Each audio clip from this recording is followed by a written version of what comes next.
থেকে এনাদেরকে বের করা।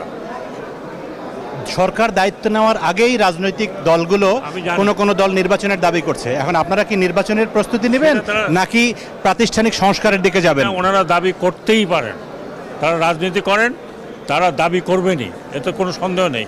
কিন্তু ওনাদেরকে বুঝতে হবে যে ওনারা এই 15-20 বছর কিচ্ছু করতে পারেন নাই। কারা করেছে? ছোট ছোট বাচ্চারা করেছে, তারা ব্লাড দিয়েছে। ওনারা জেলে গেছেন ঠিকই, অত্যাচারিত হয়েছে, রক্ত এরা দিয়েছে রাস্তায় এবং সফলতা এনেছে। কাজে এটা ছিনতাই করার কোনো কারণ নেই। দেশটা যতক্ষণ পর্যন্ত ওই পরিস্থিতিতে না আসে, জনগণ যদি আস্থা না রাখতে পারে পলিটিক্যাল পার্টির উপরে এবং পলিটিক্যাল পার্টি যদি বিহেভ না করে, আমরা তো দেখলাম একটা এত বড় ঐতিহ্যবাহী পার্টি যার এত ইতিহাস, গ্লোরিফাইড ইতিহাস, কোথায় গেছে পার্টি এখন? এখন কাউকে আমি খুঁজেও পাই না। আমি জিজ্ঞেস করলাম যে অমুক কোথায়, বলে